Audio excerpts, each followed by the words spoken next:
Hi, you guys. It's Miss Kim with your, what are we on? Day 14. Oh my goodness. We're getting close to 25. We're on our day 14 Advent reading from the book All Creation Waits by Gail Boss. And today we're reading about, can you see it? See it? The wild turkey, which I'm thinking that probably a number of you have seen them. I have them right in the field behind me, and I see them. Sometimes we see them on the side of the road. They are a creature that used to be not very plentiful in Michigan. Miss Kim's dad was an early proponent for working on habitat and helping them to come back, along with lots of other sportsmen in our state. And they made a rousing comeback, and so that's a very cool thing. And so we're going to read about the wild turkey today, and then in a little while I'm going to do another Christmas story for you. I know I told you I would do one yesterday. I hope that very many of you weren't waiting for that. Some things happened. I tried to tape it once and it didn't work, and we just had some things going on that I wasn't able to get back to it. So I'll do that in a little bit. But here's your wild turkey story for today. In summer, the odds are less than 50-50 that I'll see them on the south-facing slope above the swamp. But in Advent, if I'm up with the sun, I'm lucky nearly every morning. It's a short walk to the slope, and often I hear the flock before I see them.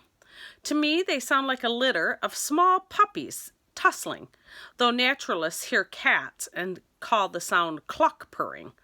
10 hens are rowing through the hardwoods, stroking forward with long wattled necks. The males, the younger Jakes and older Toms, did you know they were called Jakes and Toms?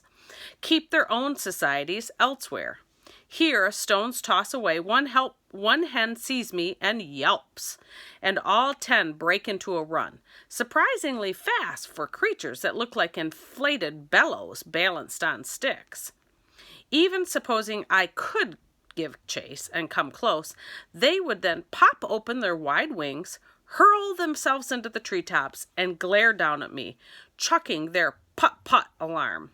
No surprise that adult turkeys suffer no serious natural predators. Even sub-zero cold doesn't trouble them, but snow, the accumulating kind, poses real threat. Snow covers acorns, beech nuts, hickory nuts, high-energy foods that they feed to their furnaces, burning hot and fast. Now, the snow, still shallow, little impedes their nut hunt. They shovel it aside with their long and strong 4-toed foot and gulp the uncovered nuts. Of course, there are many on this slope, which is why they camp here in winter, roosting on the big oak and beech limbs above. Also, these birds know that because the slope tilts south toward the sun, snow will melt more quickly from the grounded nuts. Shrewdly, they've shrunk their usual range to a small plot, this particular plot, for a winter home. Another reason for here, in a few weeks the snow, even on this southern slope, is apt to be as high as their thighs. Each day they take its measure from the treetops. Thigh deep, no plowing through. They cackle a signal to each other and sail downslope 50 yards to the swamp edge. There, seeps, patches where warmer groundwater bubbles to the surface, grow a wild salad of wintercress and ferns. While seep greens generate little heat in the turkey gut, it's what they have here. What they'd like is a thaw, not enough to bear the ground, then for the refreeze that forms a walkable crust. Gingerly, they test the surface.